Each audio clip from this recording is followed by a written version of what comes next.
Hello, and welcome to episode 120 of Flix and a Six. I'm one of your hosts, Anthony Costanzo, with me forever and always, the man, the myth, the flu, Alessandro Bielsi. Say hello, Al. Just want to take this moment to say rest in peace to Alexis and Ted's love. Oh, no, it was so sad. I was not expecting things to get that real. I got very emotional in that episode of Schitt's Creek, for sure. On this week's episode, Disney trades Bobs, the Matrix explodes into the streets of San Francisco, the Batman drops from set photos, and other news and nuggets, all before diving into our flick of the week, Eternal Sunshine of the Spotless Mind. But first, Al, what are we drinking? We're drinking, from our beloved Jack's Abbey and their craft lagers, the Hoponius Union IPL, which thankfully I'm able to read better than I am able to At least you type. can say it. Yeah. It's the original Hoppy Lager. It is 15 degrees Plato. It is 6.5% alcohol by volume. There are 65 IBUs. It is unfiltered and unpasteurized. Hoponius Union is the original Hoppy Lager. Since 2011, our flagship has been satisfying taste buds by harmoniously combining the bright citrus notes of West Coast hops with a classic lager finish. Enjoy, share, and live Hoponiously. Hashtag... Sorry, what's that? Can you call yourself the original Hoponius Lager? The original Hoppy Lager? I'm assuming that it means it's their original Hoppy Lager. But you cut me off right before saying hashtag drink lager, which is apparently their thing. That's kind of funny. Yeah. I like that. Let's give this sucker a taste. Well, actually, before we do, you're not dealing with the same situation I have here. There's like a sponge floating on the top of my beer. You know, my head was pretty thick when I first poured it, and then it quickly went down to manageable levels. So maybe it's because I have a wider aperture here. Could be. All right, let's give this sucker a try. I wish I could smell it, but my flu nose won't work. Speaking of flu nose, when we get to the movie later, my flu brain was not having that movie. That's fair. I'm gonna have thoughts when we get there. Thankfully, I can taste it because this does taste like the original Hoppy Lager. Yeah, it's better than I remember it. This was another one of those ones that I had before. This was one of the ones that I shared with Al, and I had it. I think it came in a 6-pack, which I feel like for the are there 4 cans usually? Are there tall cans usually in 4-packs? No, it depends on the beer. Some of them come in 6, some of them come in 4. So I had one of them like right away, and it just like wasn't really doing anything for me. I could have just been that I wasn't in the mood for that flavor, but it's good. Yeah, I wouldn't say this is my favorite of theirs, but it's definitely good. I mean, yeah, it's not doing anything like wrong. We've said that their baseline, their least good beer that we've done now this is probably the 8th one of theirs that we've done in 120 episodes. Yeah. Their least good one was still, this is pretty good. So this one probably seats somewhere right in the middle of that list for me. Yeah.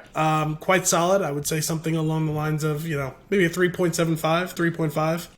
Yeah, it's lower on the Abbeys for me, but it's still, like you said, better than... It's true. I'm grading it harshly because I'm comparing it to some of the lovely ones. Even the one we had a few weeks ago, the Framing Hammer was really good.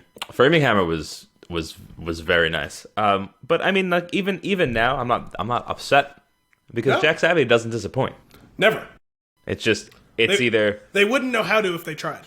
It's either good or it's fantastic. Yes. We haven't found one.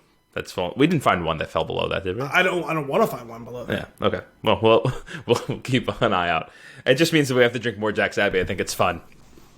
Yeah. Can we go there? Let's just go there. Can we make them the unofficial sponsor of the show? I feel like we've fallen off with Newberg. Oh, well, more on that soon because there's a Newberg that's in our hopper currently. Dun dun dun. Hopper. I don't know. This is in Massachusetts, Framingham, Massachusetts. We'll make it happen. Let's take a road trip. We'll get out there. Do a little brewery tour. We could do a little Manhattan, Massachusetts brewery tour. We could hit Jack's Abbey. We could hit Treehouse. Flix and a Six. Awesome brew venture. Ooh. Yeah, we'll do that. That sounds fun. That does sound fun. We'll make that happen. We should get somebody else so that we can actually do one really long day and have like a designated person to drive, and we can record on the way between breweries.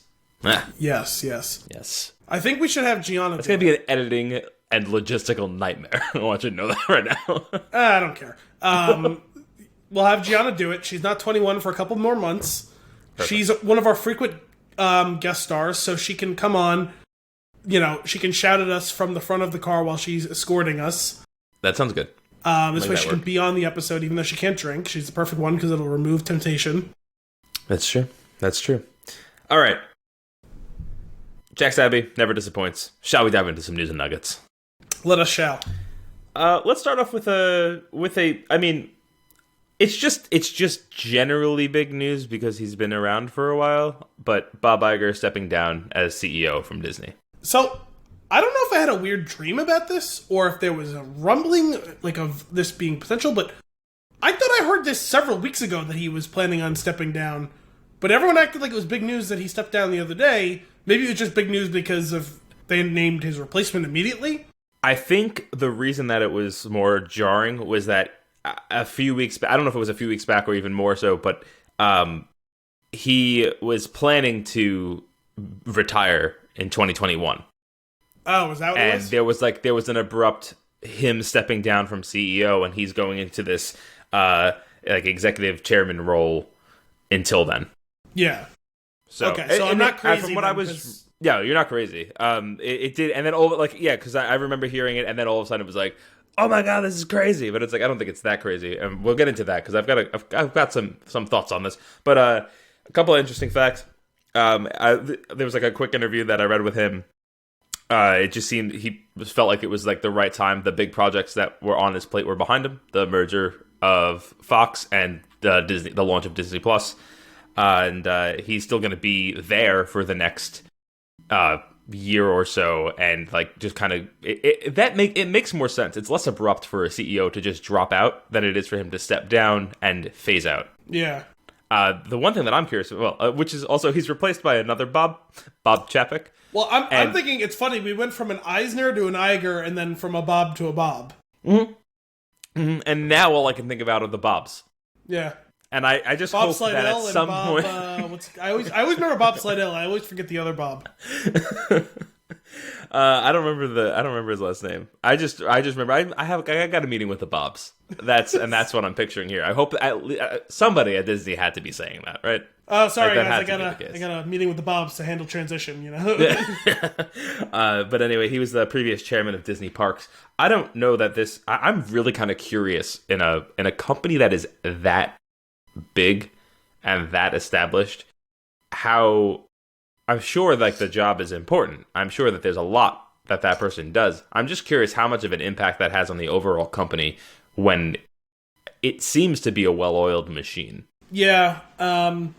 It's funny, too, because I was thinking, man, he's done such a great job. Why would he step down? And then I was like, because he did such a great job. Yeah, he did such a great job. What else is there really to accomplish? There's that Seinfeld episode of going out on top. Well, that's what it is. He's going out on top. It's, there's going to be kind of the Pax Romana for several years now, because, what do they have else to worry about for the next few years? The Fox thing was the only tenuous thing, really, because it was going on for several years. The streaming thing, was important, and there was a lot of moving parts to it or whatever, and it exists now, and, actual content that people are going to care about will be coming along the lines. I would say up until now, The Mandalorian at launch was really the only thing that anyone cared about. But the Marvel shows and then more Star Wars shows and other shows are going to be coming online in the next year, and so there's not really much to worry about with that. Yeah, it's you helped lay this incredible groundwork. You guys can take it from here. Yeah, it's a very peaceful time to it's not like a wartime transferal of power. There's a lot of time for the next guy to come in and learn the role, feel out the role. Absolutely, it feels like a smart move on that part, to do it that way.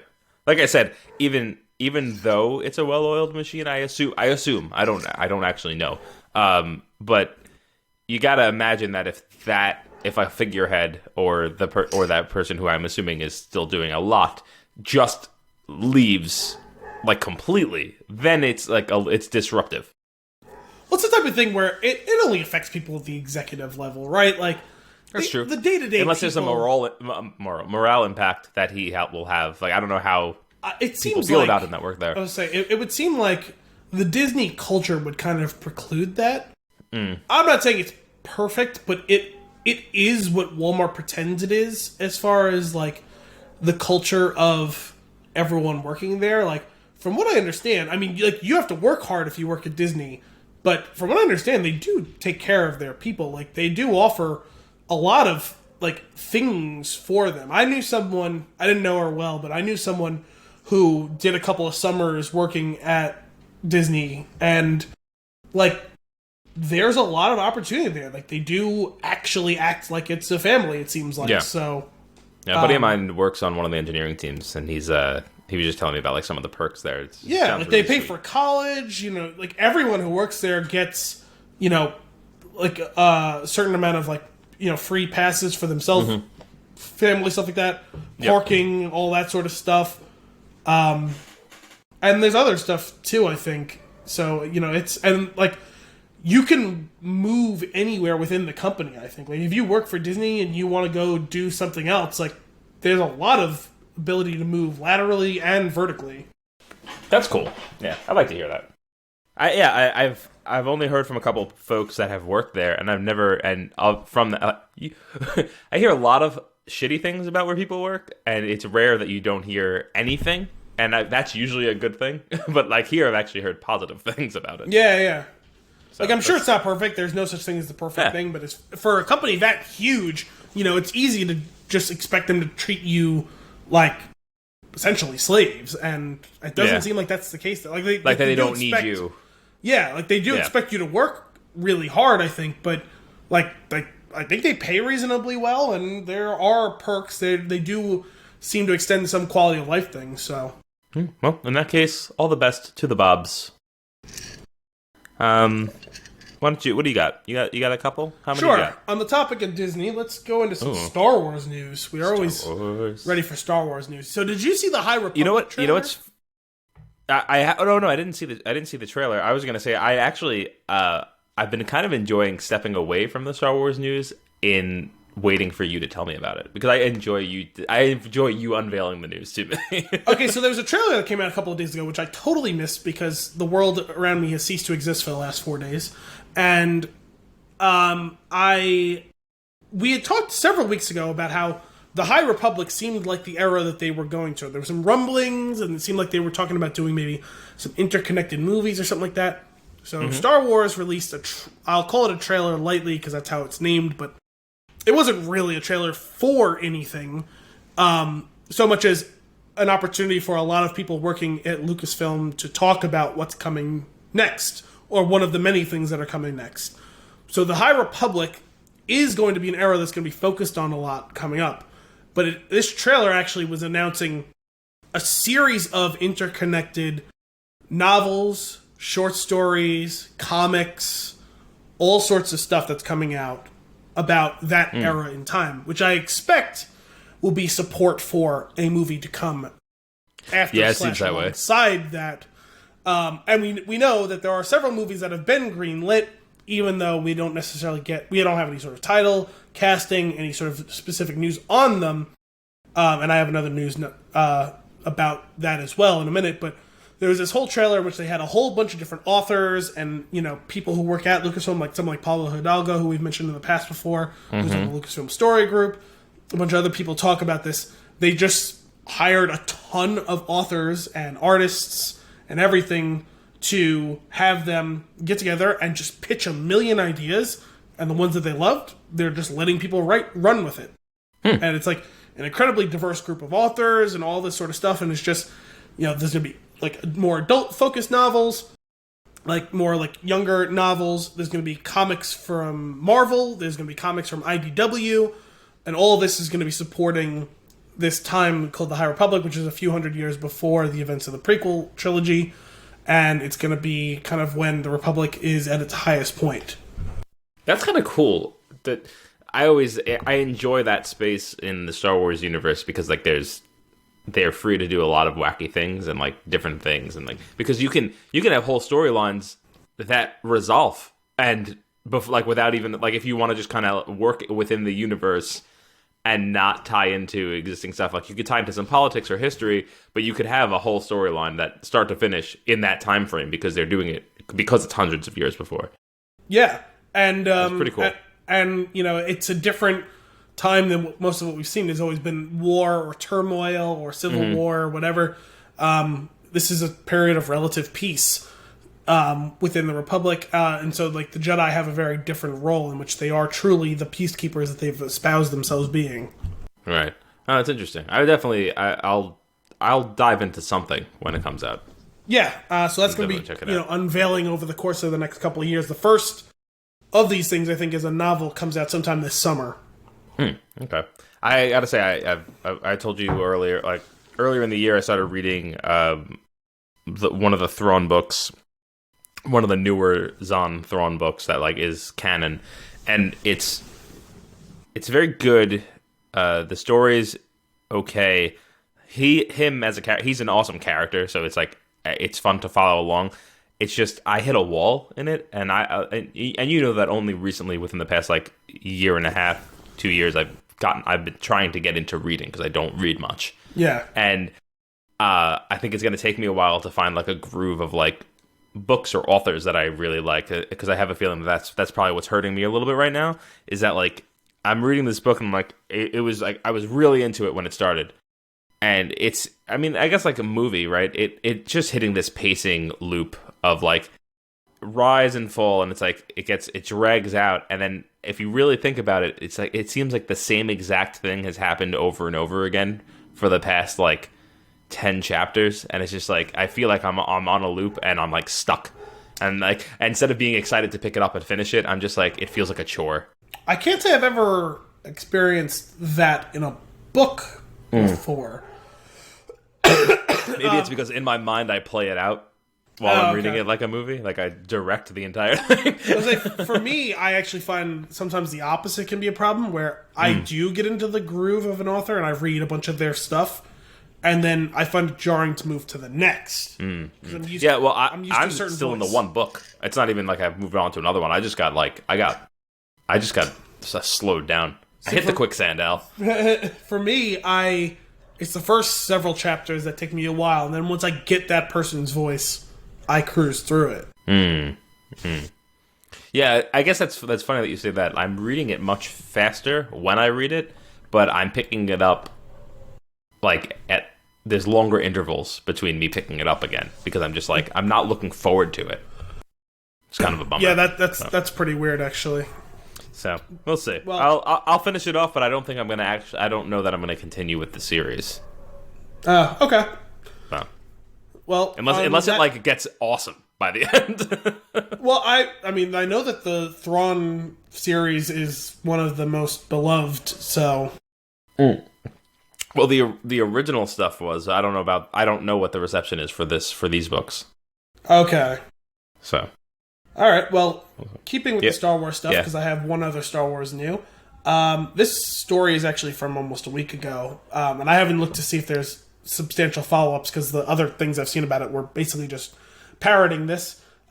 New Star Wars movie is in development with Slate director and Luke Cage writer. This original reporting was on Variety, I believe. Lucasfilm's developing a new Star Wars feature film with Slate director J.D. Dillard and Luke Cage writer Matt Owens. Variety is confirmed. The project still Slate. I don't know. That doesn't bode well. It's spelled like or I guess slight. It's spelled like sleight of hand. Sleight of hand. Sleight of hand. Sleight of hand. The project's still Basinger? in its very early stages. What's that? Basinger. Basinger. Basinger. Exactly. And all further details, characters, location, time period within the Star Wars creative galaxy remains a mystery. That includes whether Dillard would direct the film or whether the project would premiere in theaters on Disney Plus. Or on Disney Plus. Should the project land a green light, however, it would be the first time black filmmakers were lead creative forces behind a live-action Star Wars movie. The murkiness of the platform for this prospective new Star Wars project, meanwhile, only further clouds the future of Star Wars at Disney. And then they go on to say how Rian Johnson's still supposed to do a new suite of them. Kevin Feige's developing one. And screenwriter Leia Kalodagridis Calagridis. I never remember how to say her name, but her, who had done Altered Carbon, which I haven't had a chance to start watching because actually technically it came out today. So yeah. Sure. Anyway, Star Wars movies, including this new one that's been greenlit, and we'll see where it goes. And we still don't know which one's going to be first. One of them is supposed to be in theaters like next year, like a year and a half. Almost 2 years from now, December of 2021.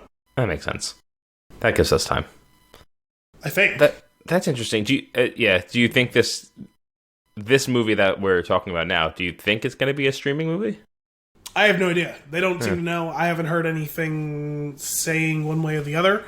I didn't think they were going to do streaming movies anytime soon. I thought that they were going to do live action shows and live action movies. I'm very curious about the logistics of filming a movie and just releasing it on like a streaming platform, and like how, I don't know. I'm just curious like how that works, like how with money. I've always been confused about. So I think the way it basically works is because some of these movies are shot and like they think they're going to have conventional distribution, and then that falls through, and then like Netflix will buy it or something like that. Right. Although Netflix has obviously done their own from start to finish, as have even like HBO for years has done stuff like that. Like that movie All the Way that came out a few years ago. But I think with this case where one is made and then it gets shot to these, like they come up with some sort of arrangement where it's like they have a certain amount of studio funding and it's like, hey, you're going to have to make up the rest of it elsewhere. And so then Netflix or whatever like puts in a bid, and I imagine it's probably tiered, basically saying, we're guaranteeing you X amount. If you hit, a certain amount of viewership, we'll give more, blah, blah, blah, like, et cetera. I imagine there's got to be some sort of tiered schedule, but the original starting point is, I think it's partially financed through whatever traditional means, and then it's a guarantee by whatever streaming platform to get a certain amount no matter what, and then there's probably options to get higher. Yeah, I'm just like, I'm curious about all of it. Like when you are releasing, like, or even if you're in a situation where you can have that conversation, like there's certain movies that they're going to make, that people are going to make, and they're going to go to theaters. There's no question about it. And then there's these things that sit in the middle where they have to make that choice. And I'm kind of curious, like, what are some of the other factors that go into it? Like, how much does it cost to distribute to theaters? How much, like, I don't know any of this information, and I'm very curious about it. So I went to I went to another advanced screening last night. I can't talk about the movie, but the process I'm interested in. So we get a survey when you go in. Actually, this one was actually really cool because I think I understand what they did with this one, because there were 2 lines and 2 different ticket colors. And I have a strange feeling that one of the movies had a different ending. And the reason being is you get a survey when you go in, and you fill out half the survey. Then you watch the movie, and you fill out the other half of the survey. And a lot of the questions had to do with, like, specifically with, how did you feel about the end? Did it make sense? Did it leave you wanting more? Like things like that. And like, had you fill in freeform information on it. There was a point during the end of the movie where it cut, and I turned to Kim and thought, like, it could have been over, and it would have been like, that would have been fine. Like, it would have been fine like that. And then there was more, and it was better that way. And I have a feeling that the other theater didn't get that, and that we're going to have that, like... Oh. I think it actually ended there for them. Mainly because they seem to have gotten out at the same time, and I know that they started later. so that's part of it. But anyway, it's so like one of the questions at the very end was, how do you feel about... what does it change your opinion if this movie was to say, like, buy Hulu on it? And I was like, interesting. Does that mean that they did do it and they are hiding their name because they are afraid that it's gonna like project a lower quality, or it's probably like Hulu has an offer on the table and they're deciding whether to take exactly. And then the follow-up question was like, should this movie be seen in theaters and streaming only, or not at all? I was like, damn. Jeez. Well, but I guess that's probably an important thing. Like, yeah, maybe we shouldn't bother wasting the money. Like, it's it is interesting. I don't think there's the movie's it was good. It's gonna come out. Okay. But I think so. I have a feeling it's gonna be one of those ones that we're gonna be waiting for a while before we do it. So like, I feel like maybe 6 to 8 months, and then we'll finally be able to do it. But we'll see. Now, was this? Or are you allowed to say who was in this movie? Not really. Oh, because you told me. I can't. Yeah, exactly. The thing is, you're technically not allowed to go if you're in sort of like entertainment outlet, but we're not paid. So it's like we're borderline. So I mean, you sign an NDA to not discuss it through social media or other platforms. I could talk to you directly. This is definitely a platform, okay. But exactly, so I can't tell you about the movie here. But okay, it was. I had a very specific question that I can't ask now that I will ask once we stop recording. Fair which enough. You'll have understood why I was asking it because it pertains to an episode we've done in the past. Makes sense. See if you could also write that question down, and then we'll circle back to it when we actually do the movie, because it will be a movie that we do. Well, by the time the movie comes out, I will have the answer I'm looking for. And the thing is, I think I already have the answer, but you texted me about it the other day, and I have almost no memory of it other than who was starring in the movie. So Gotcha. But yeah, if you get a chance to do those things, if you see any like survey things to fill out to get tickets to these things, they're really fun. It's a great night out. It's a free movie. I would say I've never seen. You've gone to a bunch of these things. I've never seen or heard of the opportunity to do one of these things. Well, every once in a while, when I see those little surveys, if I have time, I usually do try and do them. Because every once in a while, you'll get, even if it's like, random drawing and like a gift card. It's like, okay, my $5 is worth like a $100 gift card, whatever. Or it's like, that's on a product that I really like. So you know what? I will give my time to do it because I don't know what assholes are doing it typically. And I like good things. So like the also, if you know anybody, like I'll take you to one when if it ever works out date wise that we can go together. But like, because I get a lot of them. The problem is I can't always go because they're usually at a time and that they're in the city and I'm not going to make it for the cutoff, which is kind of annoying. This one happened to be in Jersey, which made it way easier for me. But it's interesting though because there's one that I signed up for. I think it was GoFobo screenings or something like that, and I just I signed up for it and I got maybe like one hit over the years.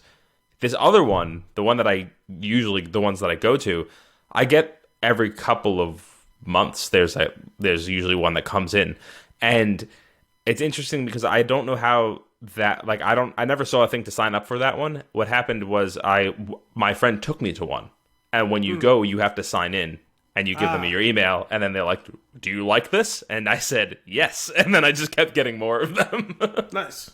But yeah, Forgetting Sarah Marshall was a great way to kick that off. Oh yeah. But yeah, like I said, if you ever get a chance to do those things, you should totally do them. Like fun night out, free movie, and it's also like everybody's there to have a good time. Like everybody, they want to have fun. It's I don't know. There's a different vibe than paying to see a movie.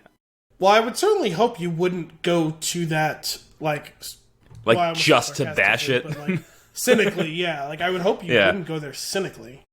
Yeah, they want honest feedback, and I mean, a lot of it seems like it's probably just for marketing decisions of, what part of this should we promote to get the most people interested in it, that type of thing.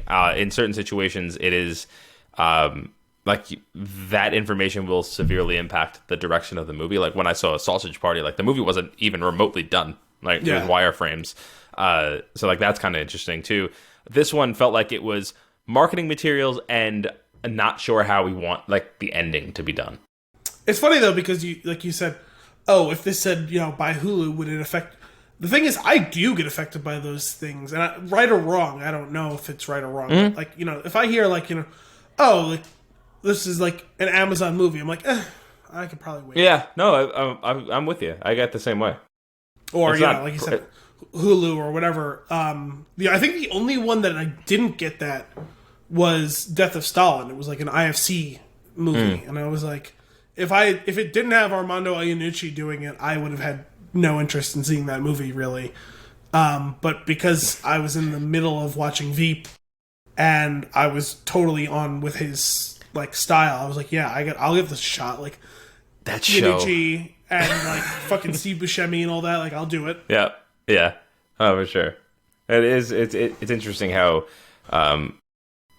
like the brand recognition is obviously a thing, right? There's people that get paid a lot of money for that. Yeah. And until you sit back and actually think about it, you don't realize how much it does affect your opinion. Yeah, I am aware of my biases with that, with certain things. I'm sure there's a couple things for me that slipped through the cracks that I'd really have to think about. But for the most part, I'm aware of my biases with that, for better or worse. Mm-hmm. I have this interest. I'm always kind of curious about like something like, let's say McDonald's, right? There's ads upon ads. They're on billboards. They're on buses. They're on TV. They're everywhere. They're in the movie theater. They're printed on everything that you walk past. Like they're all over the place, and it does not affect me at all. I still don't want it, and I'm curious how how much of an effect it has for something that big, that is so ubiquitous.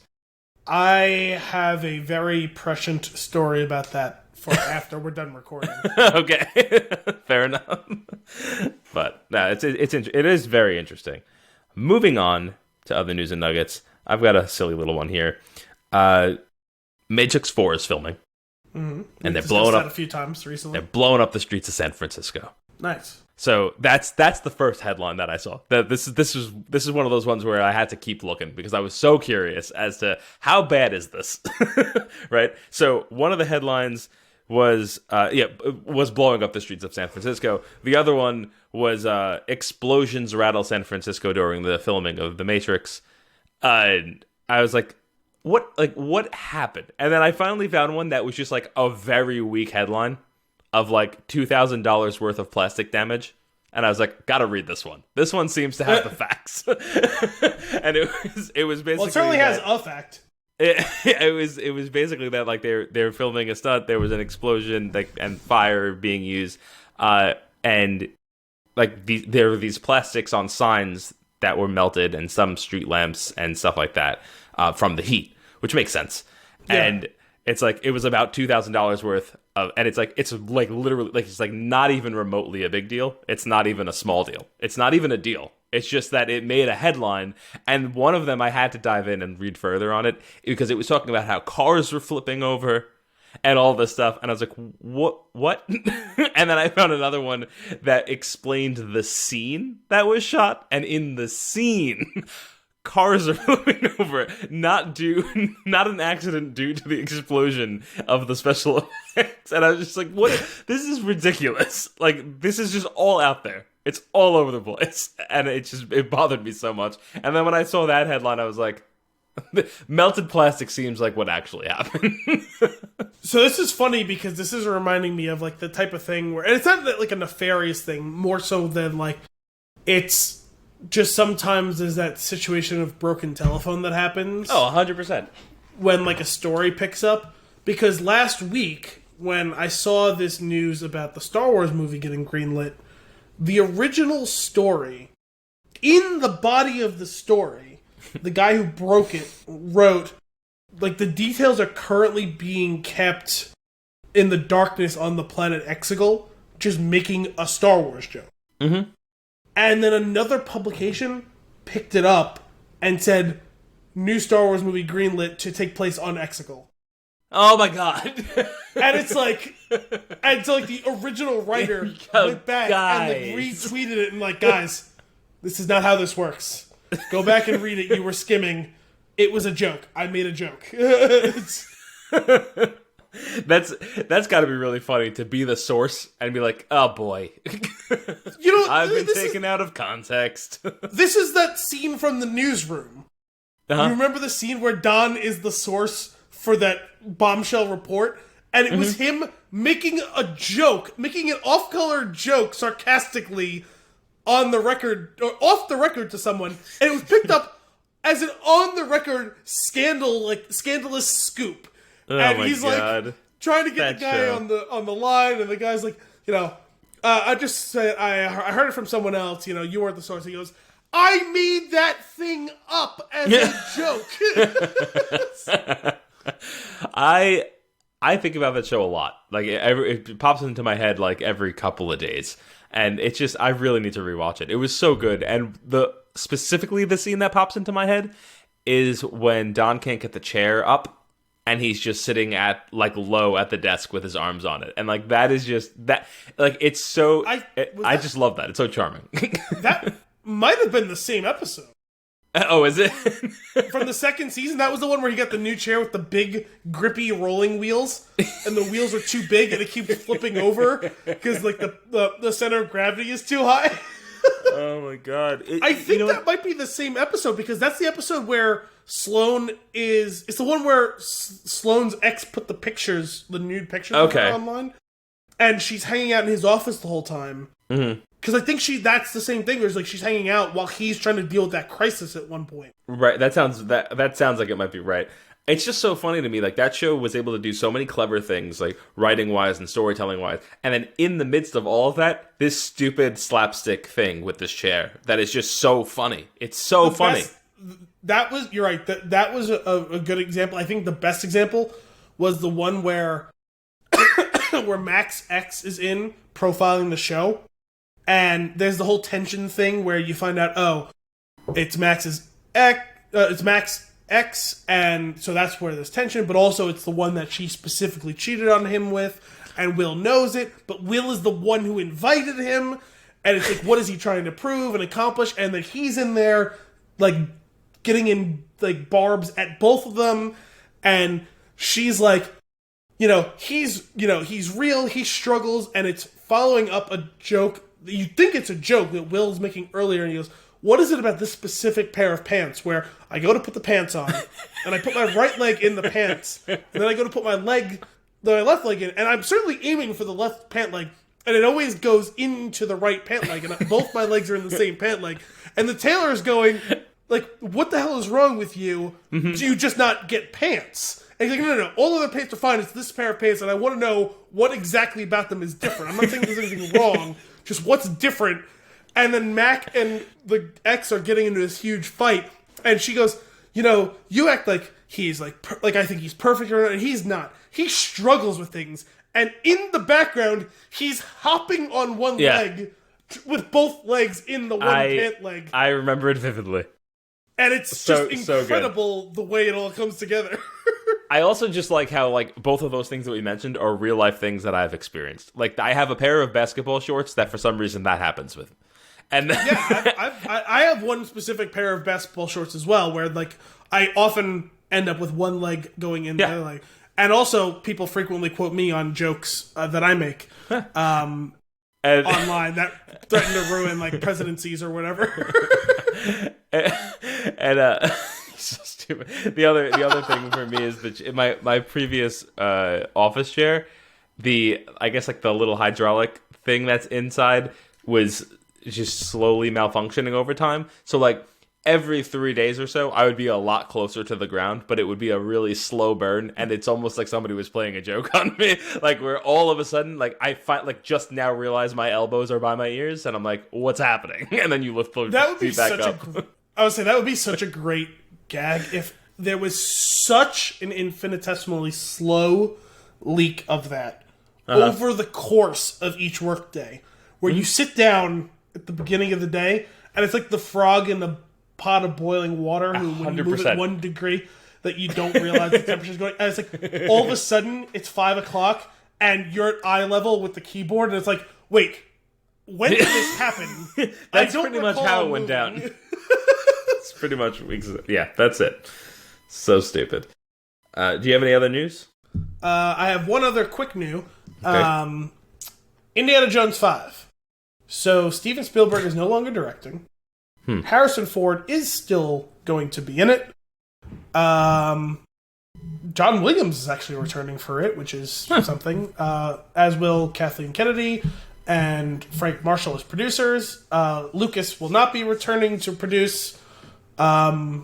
Spielberg will still be producing. John Rhys Davies has expressed interest in reprising his role as Sala, though he has not been confirmed. And they are currently in talks with James Mangold to direct. Is there any information on why Spielberg's not? No. Huh. Wait, hang on a second. Hang on. There's a link to another story. Let's see what that's Breaking news. This just in.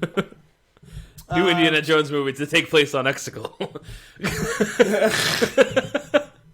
Spielberg will remain on as a producer, and this is entirely his decision. It said he wants to hand the franchise to a new generation. That is all the information I have. No, sorry. Spielberg is currently wrapping up his adaptation of West Side Story. Yeah. Which is due out at theaters this year. Writing duties were handed to Crystal Skull writer David Koepp. But I think Jonathan Kasdan, Lawrence Kasdan's son, is also co-writing it or rewriting it or something like that. All right. Yeah. Is there like do they have an intended like date or year that they want to release that in? Probably. Shit. I lost it. It's all good. We'll have more Indiana Jones news as it actually unfolds over the years. Currently set for a July 9th, 2021 release.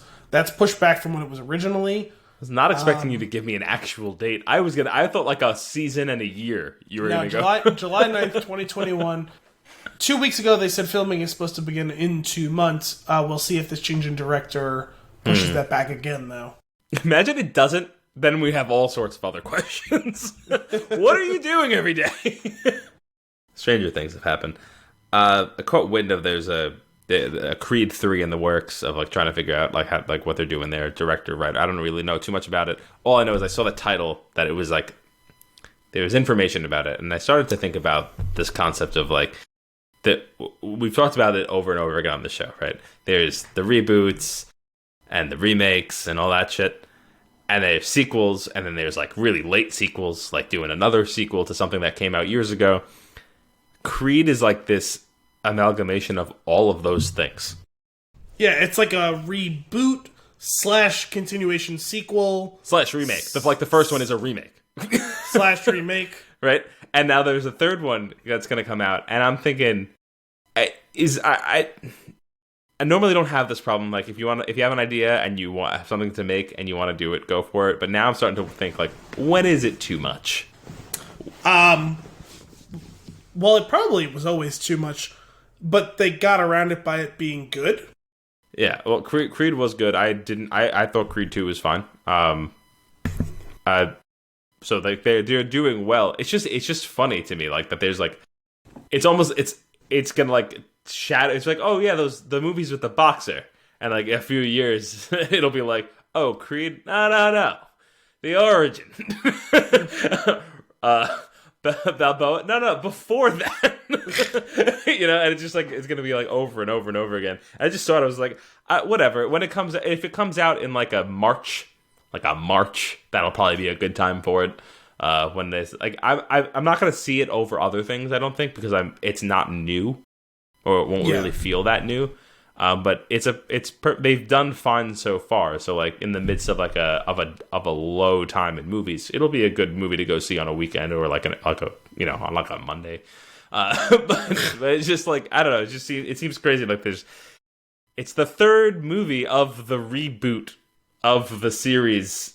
It's wild to me that it's continuing to go on. Like there's almost I feel like when you do the reboot or the remake, part of it is the novelty of the fact that you're bringing this thing back from the dead for a little bit, but then you're like, I don't know, you sign the DNR. Like it's it's got to end at some point and just make something else. I want to see this guy. The thing is, I like him, and I want to see him in other movies. Well, these reboot remake things, I feel a lot like in the way that you feel about like actually bringing someone back from the dead, and it's like, okay, this was really nice, but after the novelty of having done it, it's like, well, what now? Right. Well, what do we do with you now? What would you say you do here? It always comes back to the Bobs. Oh, the Bobs. That was your last new. Do you have any nuggets? All I have is the glorious return of reading. Okay, well then we'll let you close with the reading before we get into fun and games. But before that, have you seen the Batman set photos that have come out? I think I saw like one. I'm pretty sure it is one, and people keep cropping it and flipping it. I think that's all it is. I think it's one picture, but it's him on a bike. Ah, okay. Anyway, the cowl look is very interesting. At my first glance, I was like, huh? Like, I wasn't super into it, and I started looking at it, and then it's like kind of weird, and I started to like the weirdness of it, and like it has like something going on with the eyes where you always see Batman's eyes. There was like, it almost seemed like there's like a screen over it or something, like covering it with white. It looked kind of twisted, and I liked it. And one thing I noticed, I feel like I saw a picture. Maybe it was just like of his face or part of his face, and that's maybe that's what I was saying. It reminded me again, just as with that first reveal of his, like, at least his upper, like his bust area, I guess. Mm-hmm. It reminds me of the Daredevil show costume. Yeah, for sure. One thing that I'm curious about is, are they going to go no cape, or are they just going to add it digitally? Oh, is that a thing? I don't know. It doesn't have a cape in the picture. Huh.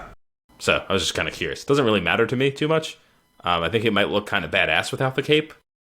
But I don't know. Batman without a cape does feel wrong. Superman without a cape would be weird. It really would be. It's just pajamas at that point. Yeah. Even some pajamas have the Velcro cape on it. But I don't know.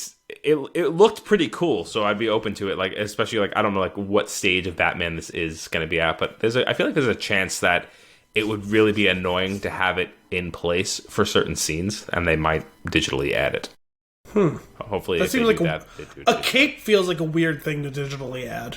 Yeah, we'll see. Like, outside of maybe it ripped off in a previous scene.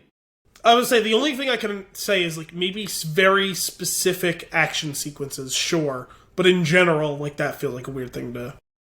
It's actually going to come out in 3D, and that's why they digitally added the game. It's just so that every time he turns around, it goes whoosh, and it comes out. You know what's okay? Can we talk about 3D movies for a second?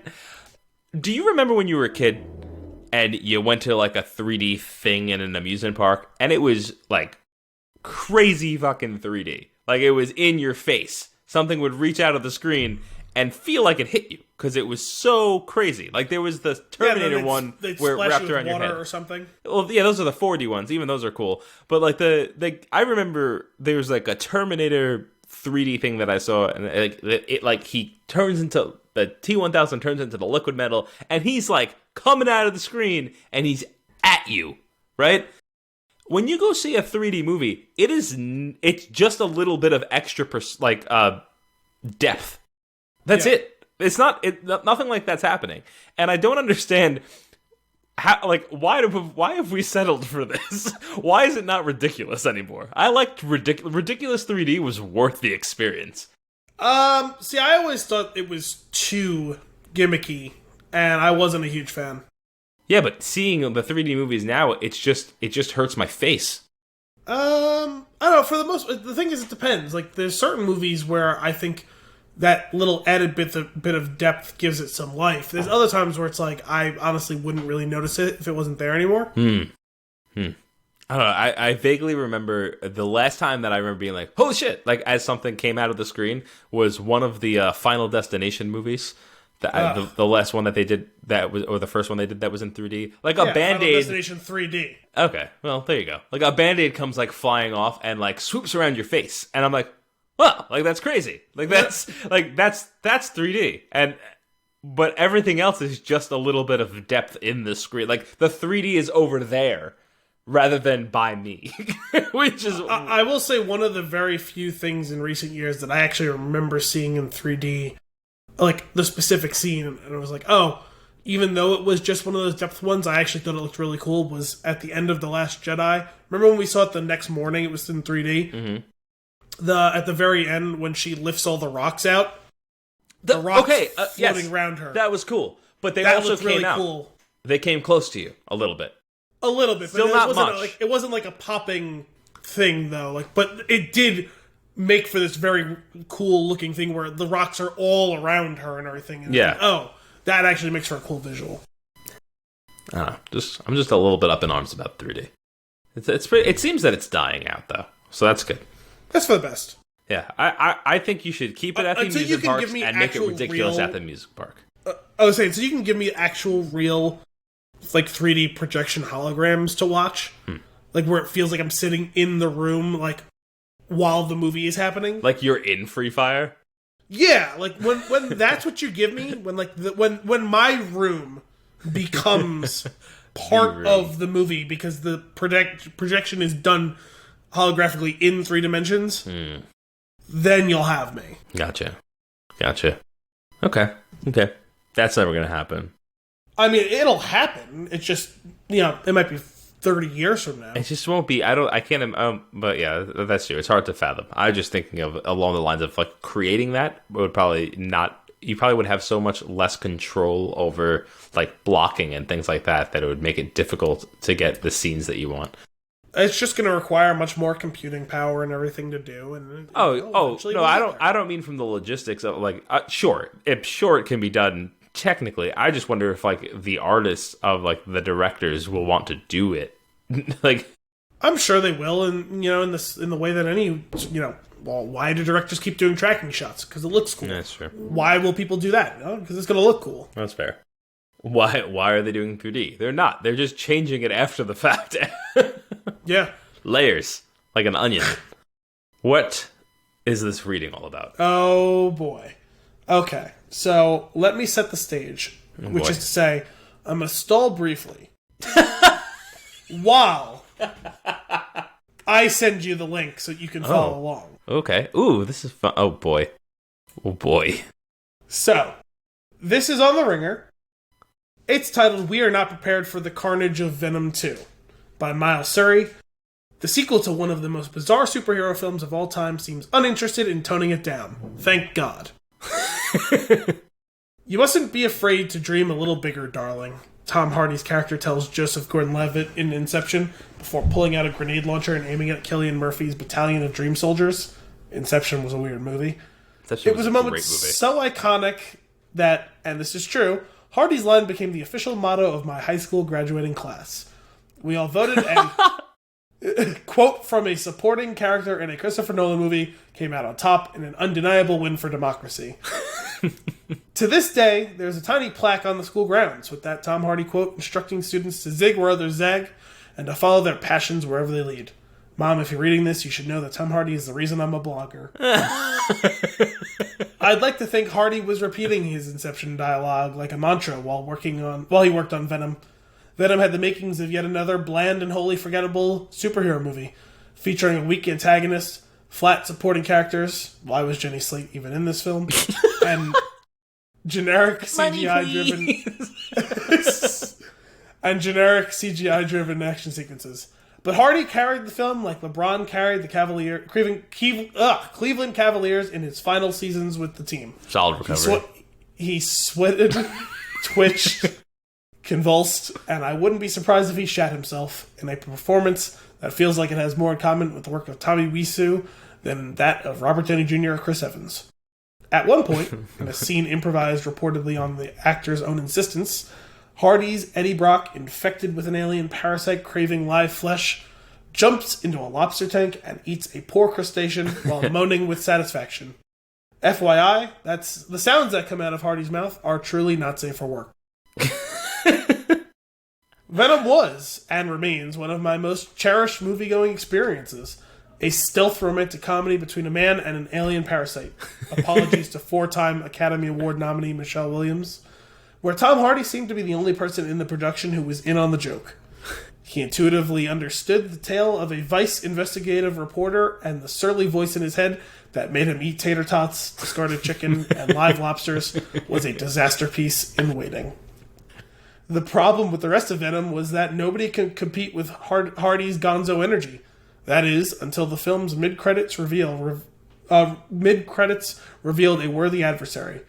After Venom successfully saved the world from a symbiote invasion because Eddie's symbiote was, quote, kind of a loser on his home planet and likes feeling cool on Earth, Eddie visits an incarcerated serial killer named Cletus Cassidy to conduct an interview for his next big piece.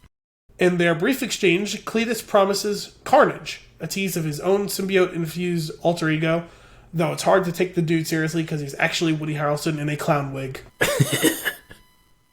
Cletus might look like a live-action Sideshow Bob, but this was good, actually. 100%. Harrelson could be the magic to Hardy's bird. If you don't think the man can compete with Hardy on the weirdness scale, well, you simply don't know Woody.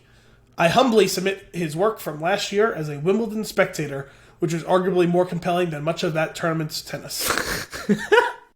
After Venom grossed more than $850 million at the box office, the green lighting of a sequel was given. My hope was that Sony Pictures would double down on what made the film so captivating. The erotic dynamic between Eddie and Venom, and letting Tom Hardy and now Woody Harrelson cook. There were reasons to be optimistic. For one, the sequel was being solely written by Kelly Marcel, who co-wrote the first film with Jeff Pinkner and Scott Rosenberg. It's hard to say who's responsible for what parts of the script when multiple writers are attached, but seeing as Marcel's previous screenplay was 50 Shades of Grey adaptation, I feel comfortable assuming she gave the film its light, kinky BDSM energy. Venom is the dom, and Eddie is the sub, obviously. Plus, with Hardy very involved in the creation of the new story, there's no way things won't get strange on the page. Secondly, Venom 2 will have a new director, Andy Serkis. You probably know Serkis for his many mocap performances, but he's also done some work behind the camera. Most notably, this was the dude who thought it was a good idea to adapt The Jungle Book, a tale that primarily appeals to children, into a violent, gritty, and traumatic PG-13 hellscape. Between a 50 Shades of Grey screenwriter, a director who decided he'd introduce little Mowgli as a baby covered in the blood of his mauled parents, and Tom Hardy doing Tom Hardy things, Venom 2 could fire on all its slimy cylinders with a creative brain trust, presumably on the same weirdo wavelength. I'm not being hyperbolic when I say that Venom 2 is my most anticipated film of the year. Oh my god. And after seeing the movie's early photos from the set, this sequel is possibly the most anticipated film of my entire life. This is why I sent you the link, because you're going to see the pictures. Let's set the stage. Venom 2 is in production. Andy Serkis looks like he's ready to perform a sea shanty. Hardy and Harrelson are vibing. Eddie Brock is in his natural state, dazed and confused. This is all par for the course. But then you see what they've done to Cletus Cassidy. This is not the carnage I was expecting. And here there's two pictures in an embedded tweet from Marcelo Pico. I don't even know what to do with these pictures of the Venom 2 set. For those of you who aren't following along, this is one of the worst haircuts I've ever seen. Yeah. It's long on the top and combed forward into bangs, and very short on the sides and back, with, I guess, some sort of Hawaiian-type shirt with a sunrise going on, and he's clearly walking around on like a city street. Let's not forget the white shirt underneath and the black shirt underneath that. Yeah, he's got a long sleeve black shirt underneath a slightly shorter long sleeve white shirt underneath one of these t-shirt buttons. This volcanic explosion of a Hawaiian. Yeah, this explosion of a Hawaiian shirt buttoned down to about his navel, with a big ol' hunkin' skull necklace hanging over the top of the white long sleeve shirt. Nice. I have a few follow-up questions. What happened to Harrelson's clown wig? Is this movie set in the 1980s? Is this outfit what the symbiote forces Cletus to wear because he thinks it'll make him look cool? Oh my god. What? That being the reason. Whatever the inspiration, this is somehow worse and frankly more iconic than the way the character looked in the film's mid-credits scene. Here's a list of things the new and not-so-improved Cletus Cassidy looks like. The mythical Florida Man. Sorry. My dad who left for a pack of cigarettes. Oh my god. Guy Fieri's edgy second cousin. The moderator of a men's rights Facebook group with fewer than 2,000 members. Perfect. Per my colleague Dan Devine, someone with extremely guy who wore oversized anime character button-down shirt to the club in 1999 energy. He does look like he could be in the early stages of the first Matrix. A mid-tier boss in Grand Theft Auto Vice City. Someone who hasn't paid child support in 4 months. Someone who thought Joker should have won Best Picture. Someone who doesn't believe in cunnilingus. Oh my god. A person loitering within a port authority. The physical embodiment of a midlife crisis. And the protagonist of Uncut Gems 2. Yes. And I think those last two things are the same thing. Oh my god, that's so good. Now you understand why this needed to be a This is so good. Shout out to Just Jared for the most important investigative journalism of the new decade. Eddie Brock would be proud. And I am proud, nay overjoyed, that Venom 2 might be more absurd than I had expected even in my wildest dreams. The Cletus Carnage repartee will be incredible. They somehow roped Michelle Williams back into for the earnest delivery of lines like, "I'm sorry about Venom." Her character's boyfriend, played by Reed Scott, who's in Veep, is returning as the world's most chill / unqualified doctor who was willing to pass off Eddie Brock's symbiote symptoms as a stomach bug. The sequel also has Naomi Harris playing the villain Shriek, who in the comics is Cletus's love interest. And can you imagine falling for a guy who looks like even more washed Josh Homme, who I don't know who that is? If Venom was already a so bad it's good classic, then Venom 2 is shaping up to be the Citizen Kane of garbage cinema. I want more Instagrams. I want a trailer. I want to read the script along with every creative suggestion Tom Hardy made where Sony had to be like, sorry, but legally we can't sign off on this. I want to inhale every single anecdote from set. If I could eat the essence of Venom 2, the way Eddie Brock chows on lobsters and lobster tanks, I would. We are Venom and Venom is me. We might never get a superhero like this again. Let's sit back and enjoy the carnage while we can. That is awesome. That was tremendous. It really was. The list was really what it was all about. Yes, and those pictures. Oh my god. So good. So stupid. Now I'm excited for the movie. Oh, it was colossally stupid, and that's why it needed to be read. Good for you, Miles Surrey. Oh, man. God, when does this come out? Was that probably next year. I don't know. Cool. Yeah, I had fun with the first one. I know it's not a good movie. I had fun with it, though. It was fun. Yeah.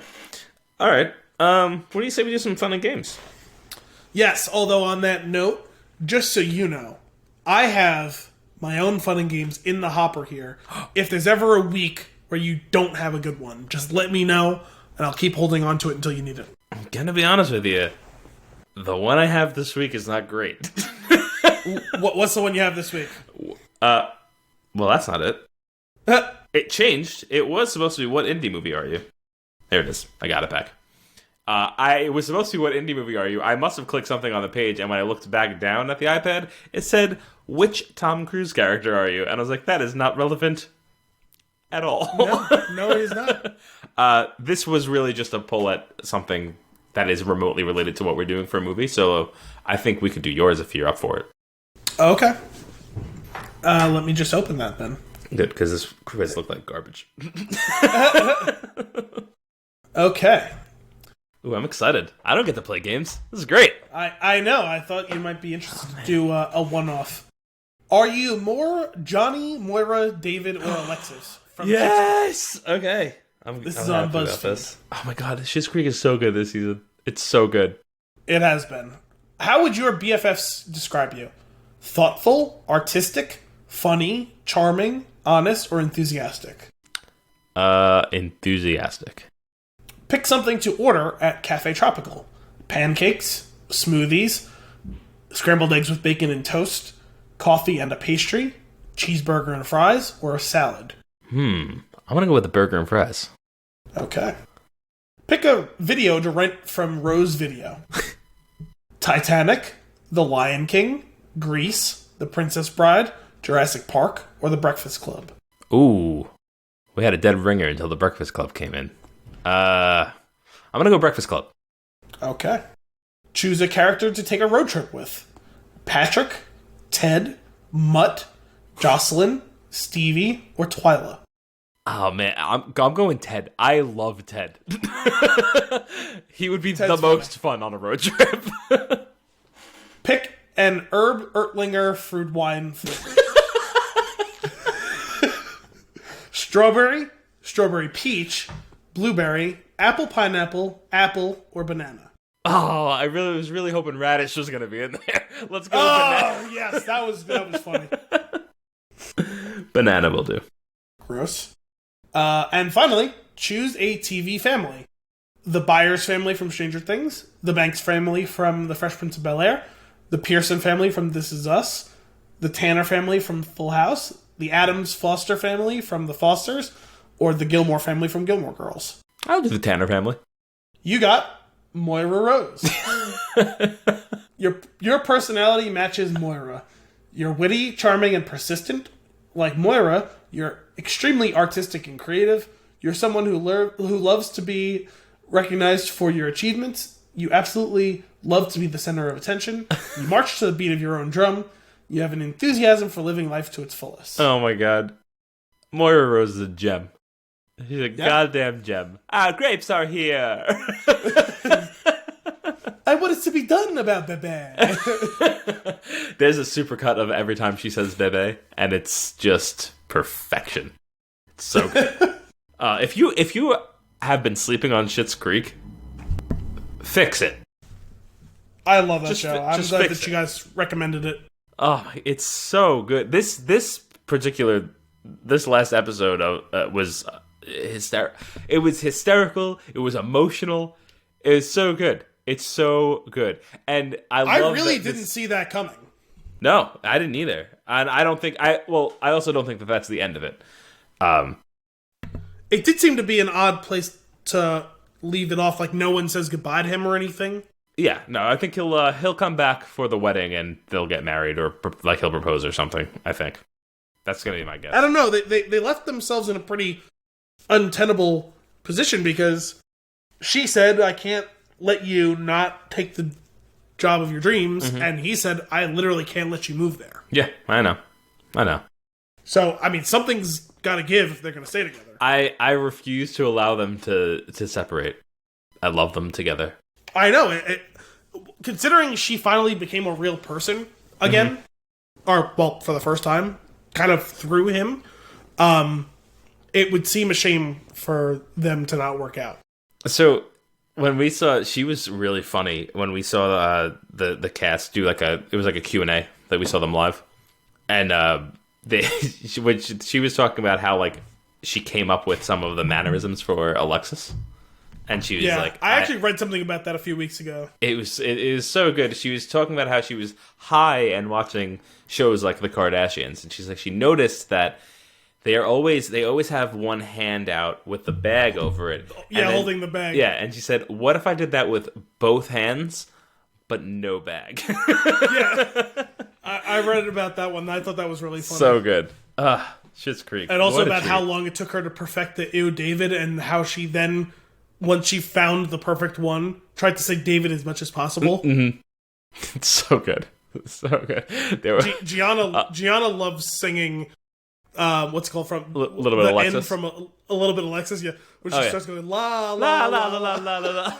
Yeah, my sister will just start doing it randomly. That's amazing. She performed the song live, and Noah Reed played an acoustic version of it. An acoustic version. It was awesome. My limited reality series. Oh man, well, that's been Schitt's Creek talk for this week. We'll catch you next week. No. With that being said, let us dive into our flick of the week. Eternal Sunshine of the Spotless Mind. Released in 2004, rated R, with a 1 hour and 48-minute runtime. It's a drama, romance, sci-fi movie. When their relationship turns sour, a couple undergoes a medical procedure to have each other erased from their memories. I thought I really liked this movie. Turns out, my memory deceived me. Should have been erased. It should have been erased. Do you have your tweet length review handy? I do. Do you want to hit me with yours? Who's going first, you or me? I'll go first if you want. A sad, confusing look at a shitty relationship and everyone in their orbit through the lens of manipulative memory technology. 5 out of 10. Nice. Cool. Mine says, with a depressing cool color palette coupled with the sounds of high notes on a piano, this recipe for an early aughts indie flick leaves me trying to piece together fond memories I thought I had. 6 out of 10. No, I was really glad when you texted me that. What day was that? I think it was yesterday. Okay. It was last night. I'm losing track of the days. Yeah, that's good. Yeah, last night does sound right. So I started watching this on Saturday in the very height of my flu. Okay. And I made about 10 minutes in, and then Plex just stopped working. And so I said, okay, I'll pick this up tomorrow. Hopefully I'll feel less shitty. And I did, though I didn't sleep at all that night, so Still not great. And I watched the rest of the movie in 8 to 10 minute increments because Plex was barely working.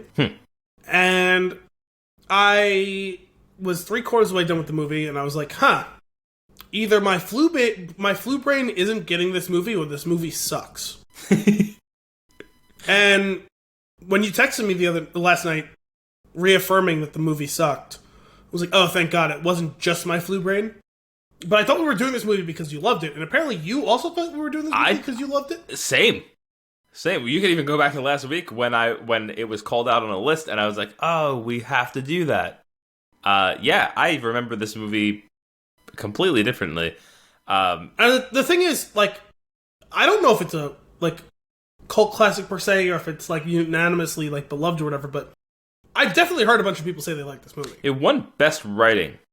Yeah. For, was it adapted screenplay, I think? Something like that, yeah. I don't know. It's interesting, and I was thinking about it. So I didn't watch the movie in one sitting, which is rare for me. It's because the timing didn't really line up right, and I put it on late, and I was getting really tired, so I stopped. And then I watched another 30 minutes while I was eating lunch the next day, and then there was 10 minutes left. And I was trying for the life of me, that each time I took a pause, I was trying to remember what happens. And I couldn't remember. And I'm wondering if I had the movie erased.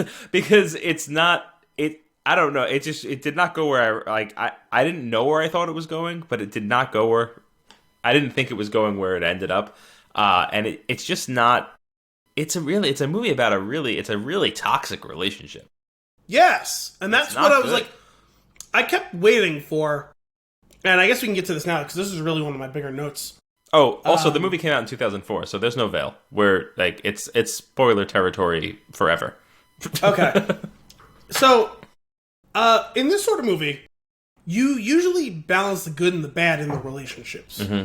And then you see why it is that they're fighting for it, even if it's not necessarily healthy. You get why they might want to save it, right? Because a lot of times in movies, we end up seeing more good than bad. And if that's accurate or not, I don't know. And when I was done watching this movie, what it reminded me the most of was 500 Days of Summer. And that movie starts with the good, and then shows the bad, and then it shows you the truth, quote unquote.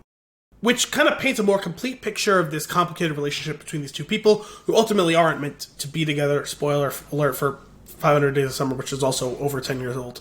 And in this movie, they showed you all the bad up front, which I was like, okay, we saw the worst of it.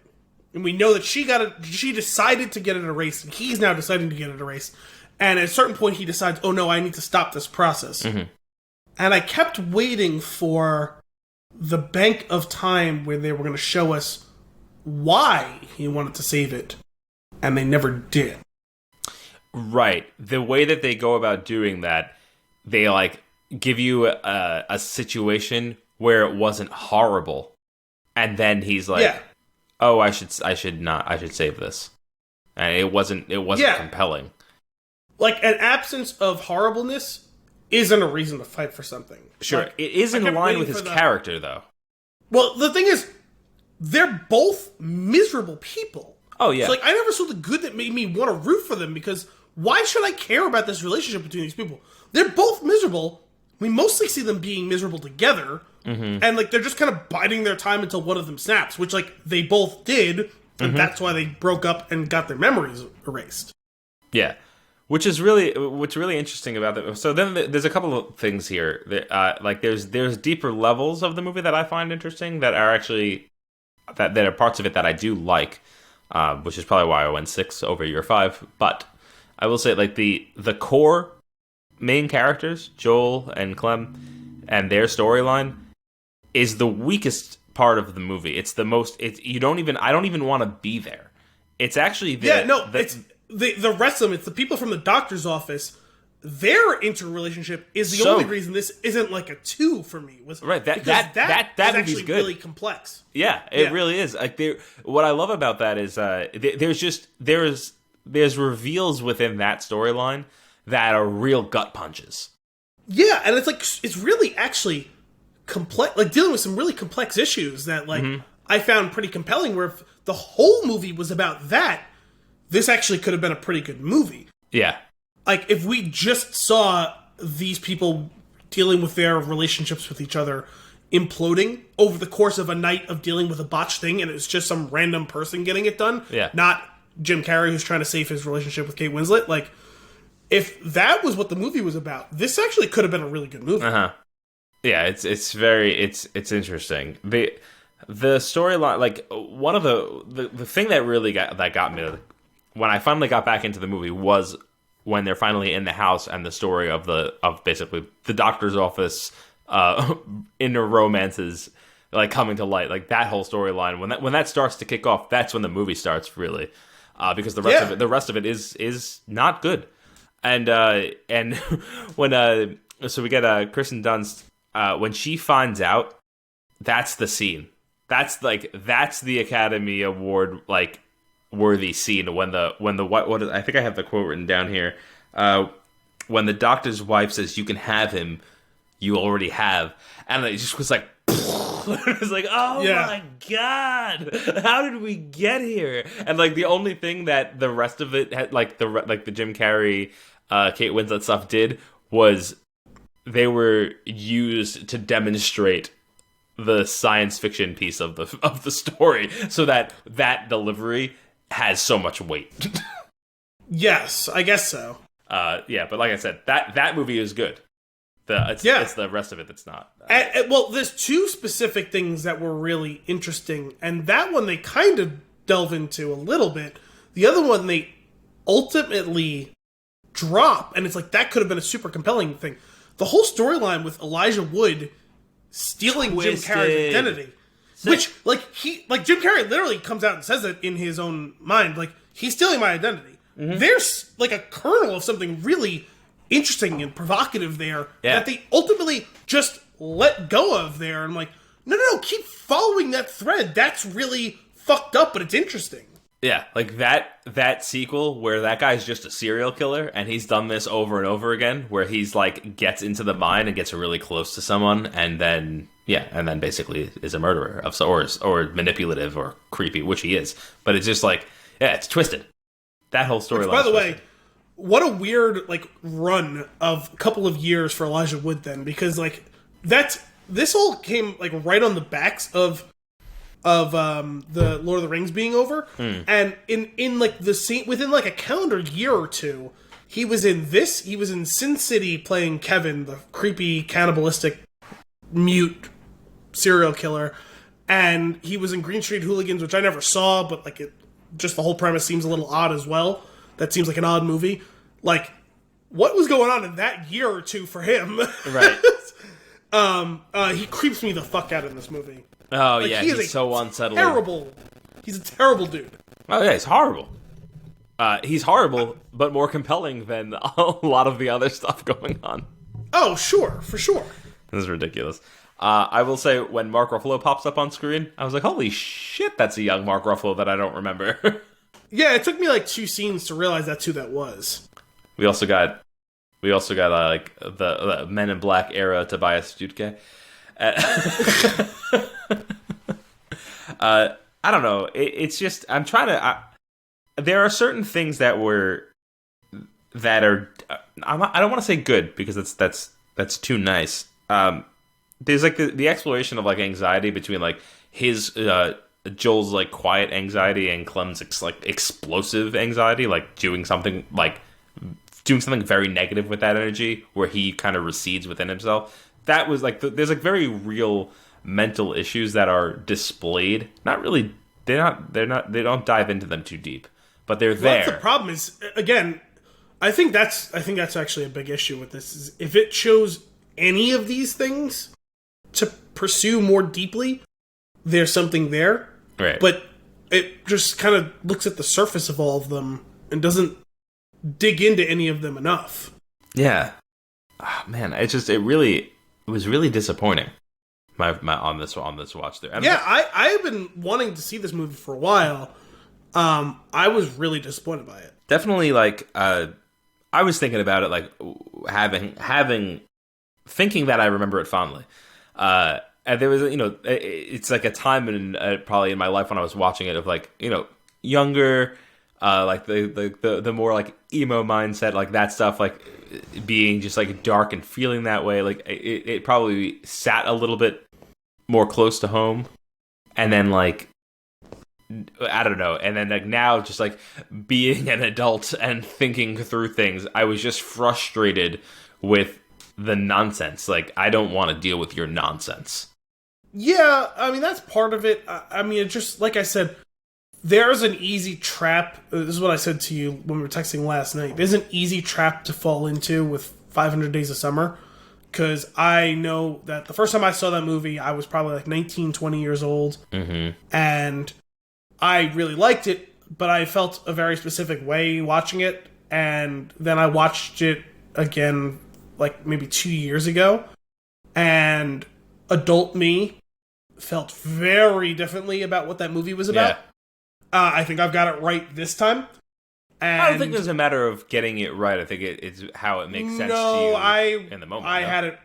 Well, yes, but the problem with that is it says more about you, the watcher, than the movie itself in how you interpret it. And I do not like what it said about me the way I felt about it the first time. Is the thing. Because the first time I watched it, I was like, oh, man, why was she such a bitch to him? Like he loves her and like she just treated him like shit and this and that. And then I watched it again as an adult and I was like, oh no, that is not what is going on here. I need a shower thinking about this. Yeah. Like, because it's the thing is, both of them are pretty shitty to each other. Yeah. And I don't like that my first association the first time through, I feel like I fell into a trap, which is probably the point.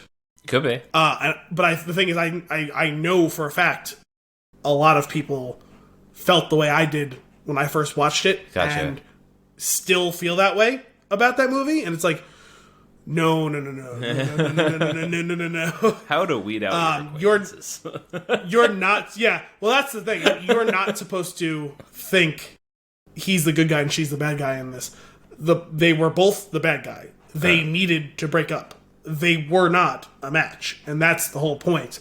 Yeah. But the movie is told from his perspective, and I viewed it from his perspective, and so I ended up with the thesis that he did, and that is the wrong thesis. Well, okay. Back to we should do that movie as well. I would like to rewatch that. That's another movie that I remember fondly, but I don't remember anything about. Okay, so the thing is, like, I do still think it was a good movie, because I actually do think that the story it tells, they tell it the right way. I know that I interpret it wrong the first time, or at least in a way that I do not feel comfortable with now. Yeah, and this movie is similar in some ways, right? Where you're kind of meant to feel like, oh, like, why would she do this to him? Why would she erase herself? Which I will say she was wrong to have erased herself without telling him this is what was going to happen, because that leaves a really fucked up situation behind.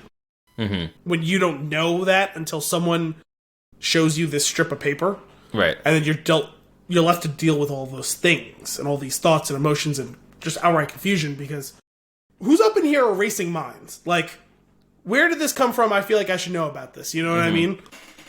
Yeah, and like if that's what she wanted to do, fine. It's fucked up to leave someone holding the bag, though. Oh yeah, 100%. Well, that's I think one of the again probably why I dislike the movie so much now was I have a big problem with like not taking responsibility and like not dealing with issues, and that's like they were the whole thing is like running away from problems and. Like not facing the fact that like and blaming the other person and constantly calling the other person out on their shit when you have a lot of your own problems, and not which was actually a really good sequence. So that was a really good sequence when they each listened to their tapes. Yeah, because it's like you said, both of them recorded on the tape. It's like the Seinfeld Festivus airing of the grievances, right? Where it's I'm going to list all the things I hate about you, without taking a single second of self-reflection to take my own accountability for what's wrong in this relationship. Right. Do you think that their willingness to try again in the end means that they haven't grown at all? No. I actually think it does mean so, because they each listened to their own tape, and they're like, two things. One, I know what to look out for. Two, what a monster. I don't even recognize that voice. That's me. I can't even imagine, because both of them were like, I can't even imagine myself saying those things about you. Right. Even though, at that moment in time, they don't even know anything about the other person. They don't remember anything about the other person.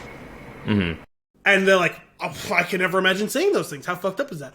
What I will say is, it's an impossible situation to put yourself into, and the other person into. The only thing we know about each other right now is how much we apparently hate each other. And they, like us, at that moment, don't even know any of the good things. Right. That caused them to stay together for a year or whatever. So, why put yourself through the high wire act of now trying to avoid all of these potholes of, I said this thing about you. Let me try to be more forgiving thinking about that. But without the baseline of, I know I love this person, why would you put in that effort? Well, that doesn't make any sense to me. They were stuck in that weird, like, just met somebody that they're like crushing on really hard, which is why I say that maybe they haven't grown at all, because like I feel like that is something that changes over time as you experience things like that. That you, I don't know, maybe you're a little bit more guarded, or you're a little bit more aware of, like, there is this, like, that, like, honeymoon phase that you're kind of like, that's what they're in, and that's the only good that they have to go on in that moment. And that's why it makes me think that they're not going to change. I feel like they're just going to end up in the same situation, because I don't believe that either of those characters is changing, because nothing else about their lives has changed. There's still those shitty people. They're both shitty. And there's still those shitty people. They just happen to forget a piece. Yeah. Like, I think we're actually kind of saying the same thing. We're just looking at it from different perspectives. Yeah. Like, we're looking at it from two sides of the same coin. I agree. I do think they'll be back here, because, you know, it's one of those things when you watch, like, a movie or TV show about this, or, you know, when you experience it in real life, or you watch someone else going through it, when people are in a long-term relationship and they've loved each other for a long time, but have also grown together long enough to know the things they dislike about the other person, and you can be open and honest about those things, and that's the right way to do it, right? That's the healthy way to do it. It's the only way it's going to work. Because otherwise the resentment builds, and then you blow up on that person, and then that's how you have these blowout fights, and that's how you say things you can't take back in anger. But in those times, when you're in those rough patches, you can work through them because you have the foundation of the love and all the memories of the good things to fall back on. When it's like, man, I'm so frustrated with this person right now. It's like, but I know that this will pass. We'll figure it out, because, and it's worth it because all of these good things, otherwise you would just break up. Right. It's irreconcilable differences. Like, if the good doesn't outweigh the bad, like, a good, long, healthy relationship doesn't stay that way because it's perfect. There is no such thing. The point is that the good outweighs the bad. Right. And if you don't have the foundation of the good, then I have no why would you put yourself through the bad, is what I'm saying. It makes no sense to me. Again, that's why... On multiple levels for this movie. Why their storyline is the worst piece of it. It's just... Anyway, I would like to talk a little bit about... So one thing that I thought was interesting, because I was going on this little bit of a roller coaster with Mark Ruffalo's character, and there's a lot of, like... There's a lot of assumptions about, like, the concept of love, I feel like, in the movie. Like, it transcends logic and reason, or I feel like they're trying to claim that in certain places, but then completely failing to execute on that in others. But we have Kirsten Dunst and Mark Ruffalo are hooking up, obviously. Mark Ruffalo is super into her. She's into him enough, but not, like, but she's, like, really got her eyes on the doctor, on Carmine Falcone. Which we don't know until he actually shows up. Right. Well, no, you kind of get the hint at like the way that she's like fascinated by him and the way that she talks about it. Like it's easier to make that leap when he arrives, like, and how excited she is that like she's gonna see him, or how nervous she is before he gets there. Like it's all there. It all makes sense. But what was interesting to me more so was Mark Ruffalo's character, who like he goes outside and he sees them making out through the window, and the wife comes. And the thing that I've been turning around in my head over and over since is, why did he beep the horn? And I was like, I didn't understand what exactly was going on there. And my immediate reaction was that he was trying to warn them so that they would stop, so that the wife didn't see it, right? But why was he doing that? Because does he have this connection to the doctor? Does he feel strongly for this guy as like but he also seems to really love Kirsten Dunst, and so why isn't he heartbroken? And why isn't he seems like he should be mad at like right now, but he's not. I didn't understand him. He was so mysterious to me, but it didn't bother me. He was just mysterious. Like I couldn't get inside of his head. I mean, I think it comes down to he knew. And he says to her, like deep down that he knew, you mean? Or that he really did, but yes, you can just take it as like deep down he knew, and it's basically what he intimates to her, like later on, right? And I think whatever it is that he knew on a real or subconscious level, I think he just knew the shitstorm that was coming their way if the wife catches them. Mm-hmm. But so was it more protective of her? Do you think? I think it was really just protective of all three of them. I think he kind of knew like his environment. The whole project hangs in the balance of this not all blowing up right now. That's a good way to look at it. I think that is the only way to look at it that I could be happy with, or like I could. Yeah, I think like that supersedes. I think that supersedes his own personal confusion at her, because I think there was validation, because it never sounded like jealousy. Because like like they weren't together, like they were hooking up. Like you phrased it right. They were hooking up. They weren't actually a couple. So I don't think there was ever real jealousy there. And so I think the validation of his hunch didn't hurt him so much as just confirm what he always believed. Right. And since he wasn't actually like deeply in love with her, there isn't jealousy and pain there. And so the self-preservation instinct of his job and his environment supersedes the potential fallout of his own personal relationship with her. Right. That makes sense. That I'm glad we had this talk. Coming around on that scene, coming around on him. He is the characters in the doctor's office are the best characters in the movie. Yeah, and like that was, you mentioned the line where she says, you could have him again or whatever. You already have whatever. Mm-hmm. And there's another line she says in there too. She says it. I don't remember if it was directly to the doctor or to her, with the benefit of the doctor hearing, like in reference to him, where she says something like, "Tell her." Yeah. And then she says something else too, which was a really good line. I don't remember what it was now. Like she's like, "Don't be a complete monster," or something like that. That's actually exactly what it was. Don't be a complete monster. Tell her.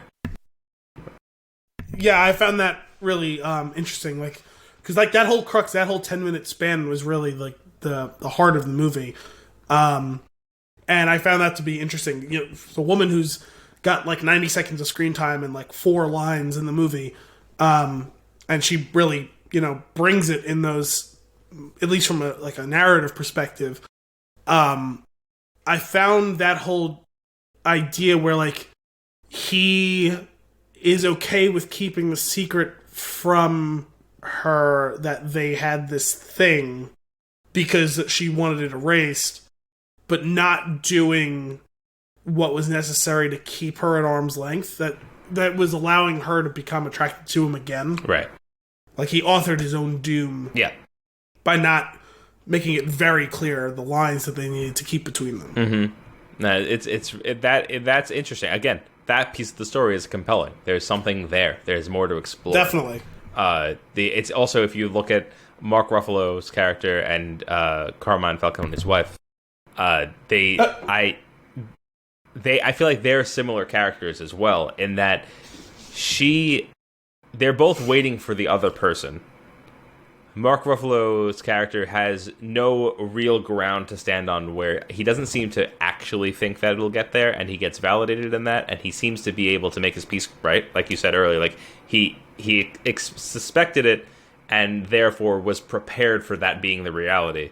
Whereas the doctor's wife, I feel like there was a point in time, obviously, where their relationship worked, and she's holding out that it'll return to that because she thinks it'll return to that. And the fact that the other situation reared its head again was really deflating and defeating, but also something that she was able to understand. I don't know. They're very. I feel like they're very similar characters. Yeah, and also like that. It was interesting that where, she basically gave him the benefit of the doubt. Like, it seems like she probably maintained their relationship conditionally on the fact that Kirsten Dunst's character had her memory wiped, right? Where if, like, it sounds, I would imagine if she had a knowledge of their thing and was considering, separating with him because he was cheating or whatever, and then them breaking it off and her having it erased, like, that would seem to preclude him from continuing down a path of cheating on her, right? Right. Where it's like, okay, you've taken the steps necessary to prove to me that our relationship is more important than your relationship with her, because you literally do not have the ability to pick back up again. Interesting.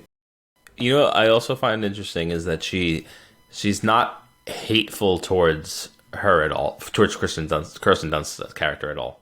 Well, I think that comes part and parcel with knowing that she had her memory wiped, right? Yeah, she feels sorry for her. Yeah, because like, oh man, you really just can't help yourself. Like you don't even know that you can't help yourself. Yeah, it just makes it sad and also the fact that they're here again means he fucked up, right? Because he had the get out of jail free card of her not remembering that there was a history there. So interesting. Like the part of the movie that is most compelling that we're talking about is a 10-minute span in the movie. Yeah, that's ostensibly the B or C story, right? Because you can make an argument that the B storyline is Clem taking up with someone who is aping her ex-boyfriend that she doesn't even realize. Right. So bizarre. It's not a great movie. It's not. It's really not. There's one thing I wanted to circle back on that I really, actually, there's a handful of things. A couple of things that happened in the movie that really bothered me. Not because of the movie mechanics or anything. They're just things that bothered me. So first is walking out on ice. First off, that terrifies me. I do not like when people in movies and TV shows are walking on ice. I have fallen through I've never been ice. a big fan of that. I do not like it.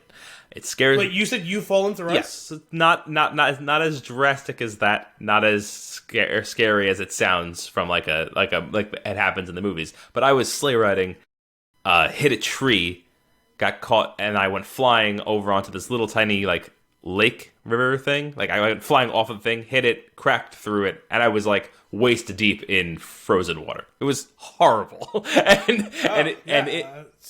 That I think anytime somebody's walking on ice, I'm like, if it cracks, you deserve it. Like I just don't be out there. This is just I just don't understand completely unnecessary risk.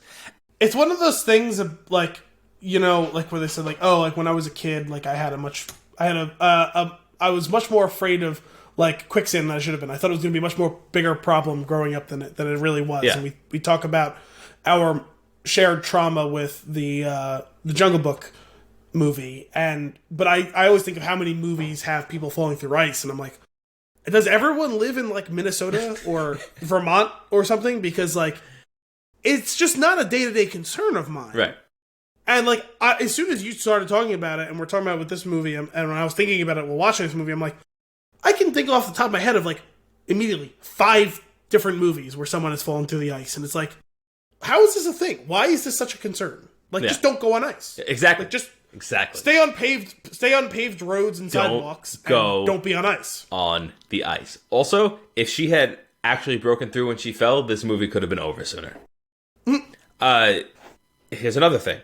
Laying on the ice, or other fake real moments in movies, really bother me. Like, let's lay down on the ice and stare at the sky and talk. No, that is never gonna happen. That would never happen unless you were actively trying to be weird. And believe me, I've known people in my life that have done things like that. But actively being weird annoys me as well. And that's what you're doing in the scene. They're laying on the ice. It's fucking cold. It's very cold. Like, I know that there's no way that you're there for this long. I know now that the ice isn't real. I know, like none of this is real. Like, this is all fake because you've been here for more than 30 seconds. You are frozen through. I know you have clothes on, but you are on solid ice? No! This is just so unreal. Like, in a movie with a sci-fi plot where you're able to erase portions of people's memories, laying on the ice for that long. Portions of memories. Laying on the ice for that long is more unrealistic. It bothers me. Hate it. Just hate it. I know. I always think of that too, or like scenes or sequences of things where it's like no one in real life does those things. Like it's like one of those things that you literally only see in something that someone wrote for fiction. Like it just doesn't. Like no one does that thing. Right. It makes for a good point to deliver like dramatic dialogue where nothing else is happening and you could focus on these characters being here. But I was just annoyed and I couldn't really listen to what they were saying. And he was like, I'm like the happiest I've ever been. I was like, fall through the ice. That will change. God, it made me irrationally angry. I was sitting on the couch alone watching the movie going, this is horseshit. Like, I was just so mad at it. Another thing that bothered me, the home invasion. Now, I know no one was there, and that they went into that house to keep warm or whatever.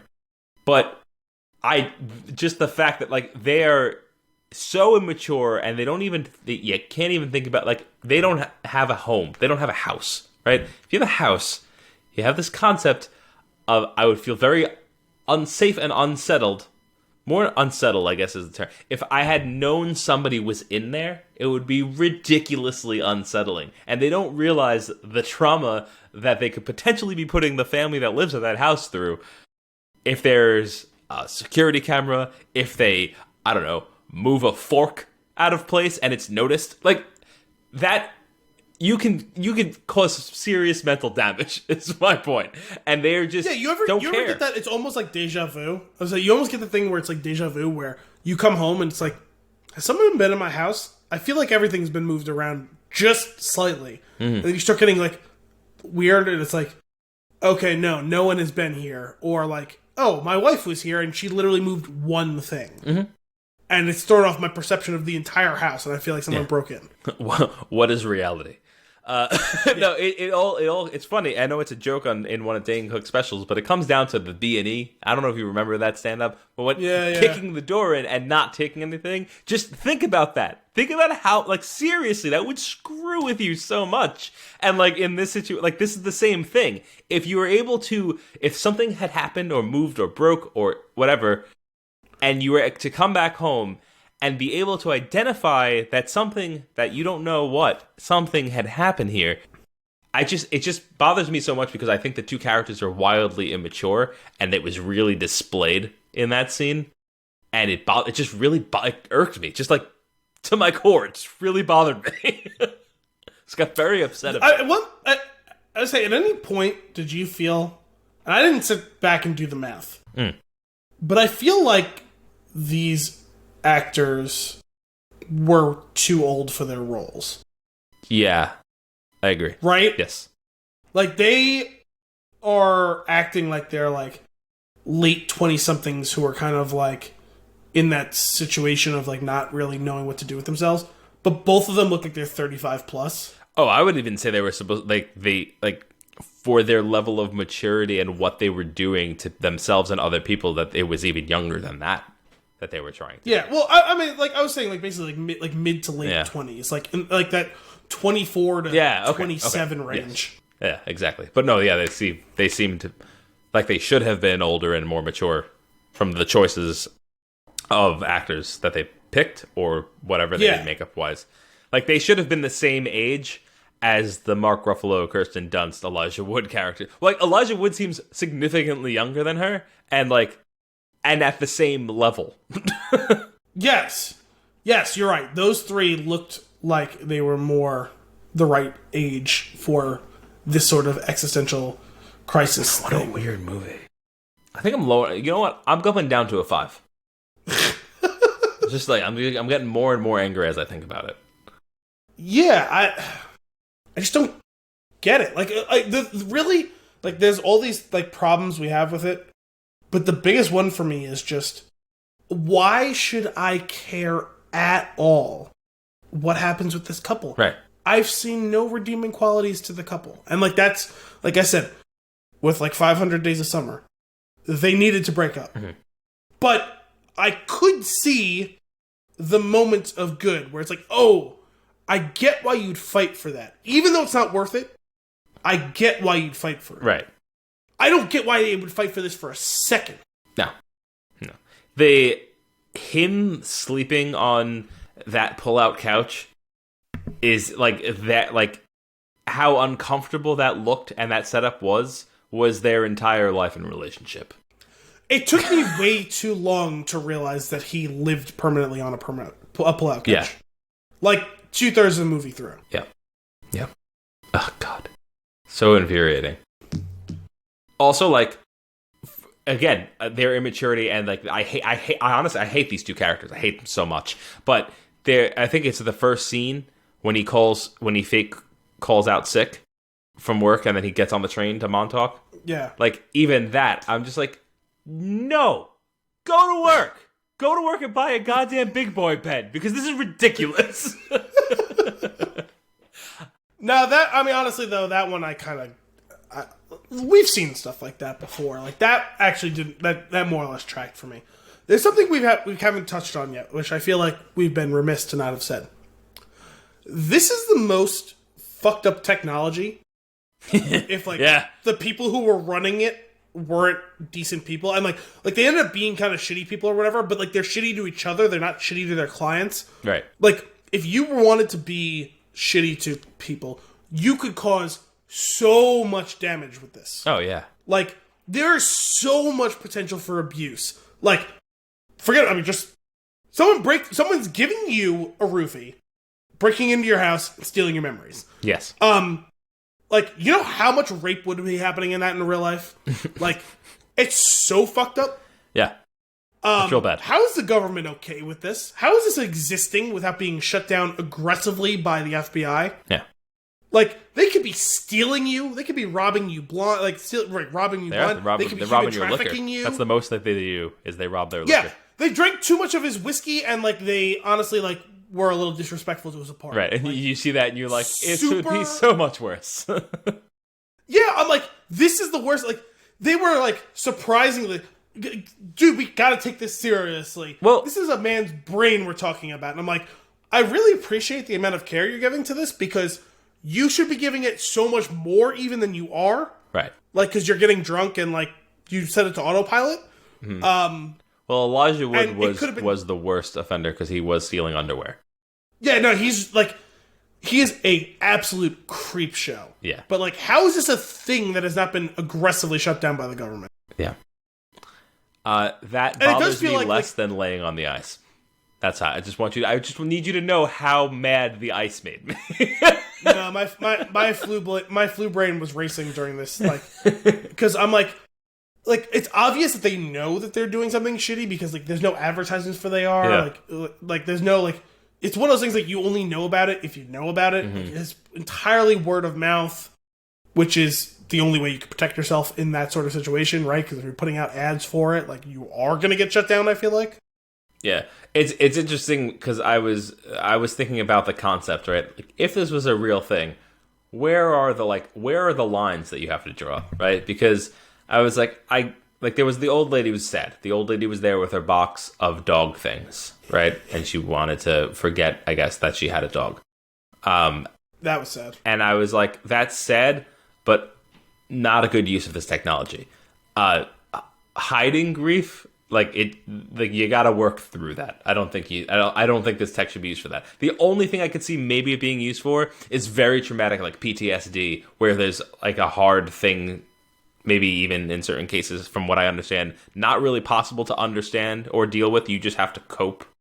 Oh yeah, like if you're abused as a child or something like that. Yeah. But not the dog thing bothered me. I was like, no, you gotta deal with it. It's not that, like, it's circle of life. Like, you're going soon too. Like, she didn't look too good. Like, you gotta, like, a lot of things about the movie bothered me. But yeah. Yeah, I mean, it's that one really, like, this should be extremely like accountable to like some sort of board of people. Like, it's one doctor and 3 fuck-ups doing this with no oversight. Yep. And one of those dudes is the dude who would be creeping on you, raping you, stealing your shit. Right. Like, I still can't get over how fucked up and creepy it is that he just like, oh, this girl dated that dude. I'm just going to take all the things she liked about him, and I'm going to be that guy. Yeah. That is some serious psychopath shit. Uh-huh. Giving her, like, the jewelry that would take exactly her taste. And all that, it's like, yeah, he took the thing from the stuff that he gave him. What the fuck? So twisted. Oh, God, my skin's crawling, Al. He was a creep show. You know what? Yeah. Good job, Elijah Wood. You nailed it. You really did. Yeah. No, I mean, like, it's certainly not a failing. It's a success of Elijah Wood. It's just, I don't want it to be. I want him to go away. There was that when he's at her house and she's screaming at him to get away. Because she's freaking out about him being there. But he's begging. He's like begging her to listen to him. Al, he begs. I know. Like a dog. Sorry. It's super creepy. I can't see that doctor and not think of the character from Batman. And that's why that line kept coming into my head anytime somebody did something along the lines of begging. It was just it's too much. Yeah, you kept calling him Carmine Falcone. Yeah, I can't think of his name in the movie. His name's Tom Wilkinson. His name's Tom Wilkinson. No, that's his name. That's his name. What's the character's name? I don't know, Doctor something. Dr. Falcone. Yes, Doctor Carmine Falcone. He didn't go to gangster doctor school for just to be called Mister. We should do also. Maybe we shouldn't do Austin Powers, but I need to watch that movie again. It's been a very long time since I've seen those.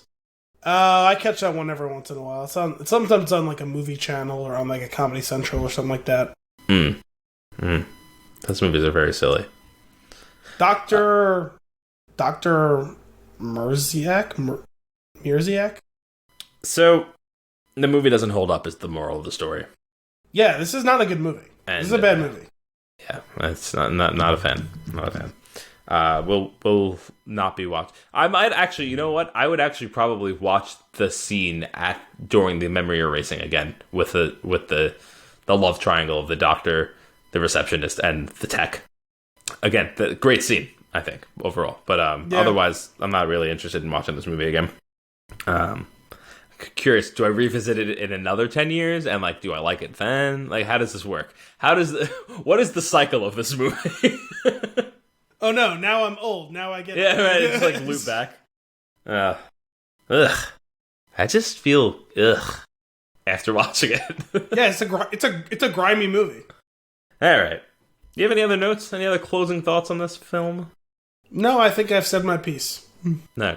That's all for this week's episode of Flix and the Six. We hope you enjoyed it. As always, if you have a movie for us to review or nuggets for us to discuss, you can send those requests to flixandthesix@spintune.com or tweet us at @thespintune. Tune in next week for more movie and beer goodness. Until then, I'm Anthony Costanzo. I'm Al Bielsi. Meet me in Montauk.